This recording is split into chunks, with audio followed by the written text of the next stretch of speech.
Alright, so I've got a small bike wheel here. It's off a kid's bike. It's just been sitting out in the weather.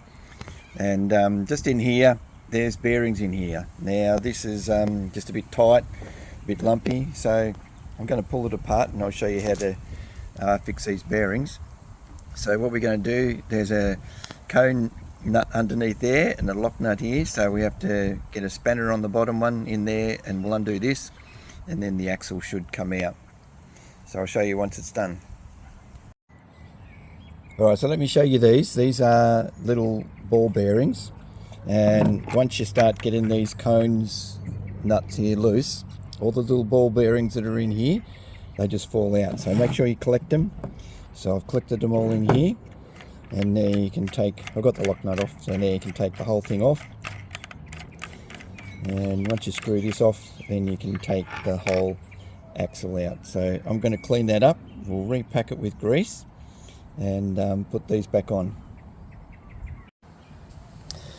Alright, so this is a bit of a break from tradition from Merrick here, so I'm going to show you the whole steps here. So we're going to repack these ball bearings into this axle, this bike axle. So I've got lots of screwdrivers, and I use screwdrivers as any tool besides screwing in screws. So the first thing we're going to do is I'm just going to whack some grease around this race here, and this is molybdenum grease. So all we do, we just put lots of grease around here, and the grease actually, then we're going to put the axle down, and there's 10 ball bearings that go on each side. So I'm going to grab some of these, and you'll notice what I do is we'll just use a little bit of grease on the screwdriver. I don't know whether you can see them in here, but we're just going to get them out one by one and stick them in just like this. So there's 1, 2, there's 10 of these each side. So goes the third one.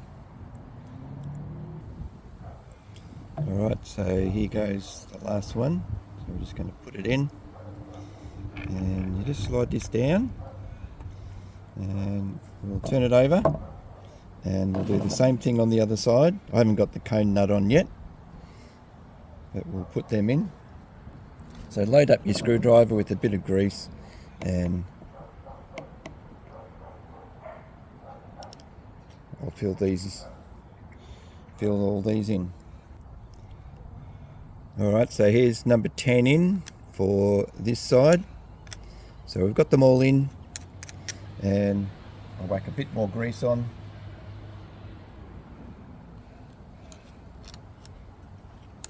There we go. And we're just going to screw this cone nut down.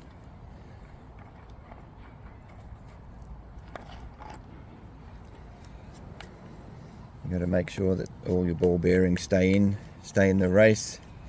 That's why it's good if you've actually got a lot of grease on there, then they don't fall out.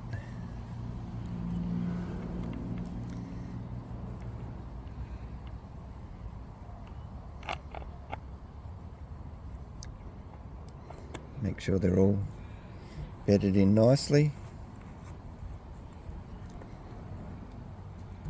There we go.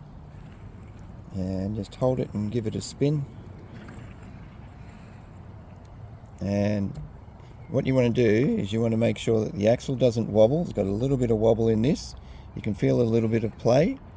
You just do it up until it still spins nicely. And I've already got the lock nut on this one here, so I'm going to do the lock nut up on this side here, and the wheel should be ready to go back on. Now I thought I'd better show you this. Right, this is a 13mm spanner. It's an old one, and You can actually buy cone spanners, cone nut spanners, but I don't have one. So what I did was I just got the grinder and I took a little bit off both sides, so it's actually a thinner spanner, so that when you're slipping it in here to do the cone nuts up, when you do the lock nut up, it actually fits in and slides in and out. So that's just a little tip. So you just do this up, and I'll use a spanner to do that up a bit tighter.